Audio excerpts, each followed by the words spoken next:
This afternoon, the topic before us, the topic which I want to share with us this afternoon, say, avoid evil reports. Avoid evil reports. Avoid evil reports.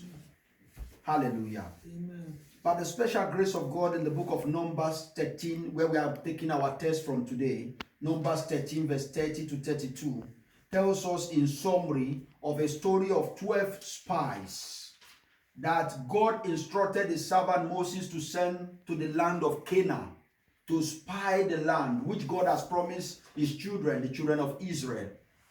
So it happened that these 12 spies that went to the land to spy the land came back with evil reports, except Caleb and Joshua. Except Caleb and Joshua that brought good report to the people. Among 12 spies that were sent to the land of Canaan to go and spy the land which God had promised them, 12 of them, 10 came with bad reports and only 2 came with good reports. What is the message? What is the topic of this message today? Avoid evil reports. Hallelujah. Amen. By the special grace of God, let's take the reading together. From the reading, I'll be taking the book of Numbers, Numbers 13 from verse 30. Numbers 13 from verse 30.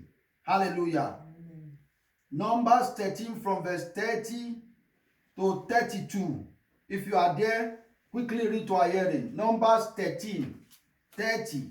Hallelujah. Amen. And Caleb stilled the people before Moses and said, "Let us go up at once and possess it, for we are well able to overcome it." Verse 31. But the men that were up with him said, "We be not able to go up against the people, for they are stronger than we." Verse 32 and the last. And they brought up an evil report of the land which they had searched unto the children of Israel, saying, "The land truly which we have gone to search it is a land that eat up the inhabitants thereof, and all the people that we saw in it are men of a great stature." Hallelujah. Amen. Glory to God. Hallelujah. These men forgot the fact that God Almighty is more powerful than the men that they had gone to, that they saw in the land of Canaan. They failed to understand the scripture that says in Luke 1:35, the power of the highest.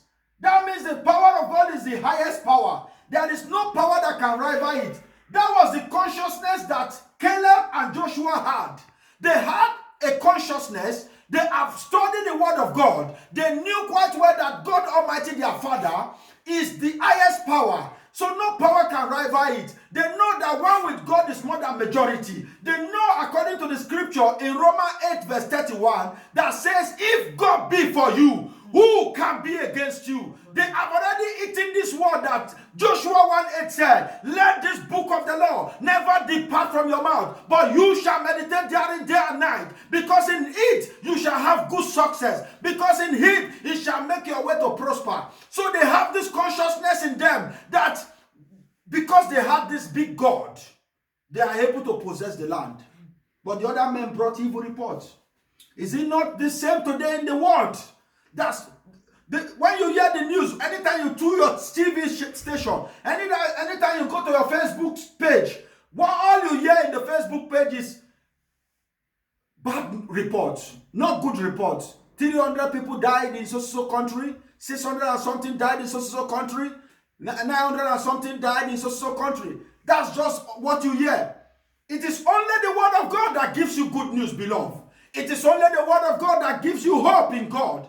And that is why you need to go for the word of God. Because everything you ever need are wrapped up in this word. And when you go for it, you continue to say the word. And you are not stop talking the word. The more you talk the word, the more the word manifests in your life. Because as a man thinketh, so he is.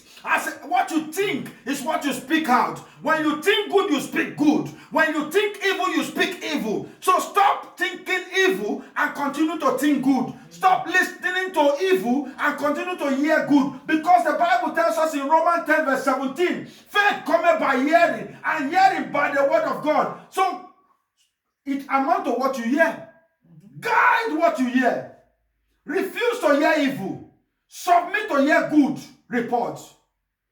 Do not accept evil reports, because it is what you hear that will stay inside of you. This is why the book of Proverbs, chapter number 4, verse 16 tells us, keep thy heart with all diligence, for out of it shall flow the issue of life. Keep your heart with all diligence. Another version of the Bible tells us, guide your heart. Guide your heart with all diligence, for out of it shall flow the issue of life. I want to tell you, beloved, you that is hearing the sound of my voice this afternoon, that the word I speak unto you is not my word, but the word of the living God. The word that can reshape your life. The word that can make a way for you where there seems to be no way. The word that can bless you. That is the word I bring forth before you. And the Bible tells me that this same word is a medicine to our flesh. It's a health to them that find it. I'm speaking this word to you this afternoon because that is what the word needs. People say great nations are trying to get vaccine that could fight against coronavirus. I want you to know that this is the true vaccine. Every other vaccine is a lie. Every other vaccine cannot stand the word of the living God. The word of God is a vaccine. In the book of Psalm 91, verse 10, the Bible has given you a vaccine there. It said, no evil shall befall you, and no plague shall come near your dwelling. If only you believe that word of God that says, no evil shall befall you, no plague shall come near your dwelling, it shall work for you. I say it shall work for you. If it work for the people of old, it shall work for you, beloved, you hearing the sound of my voice. Because why? Jesus is the same yesterday. Jesus is the same today. And Jesus is the same forevermore.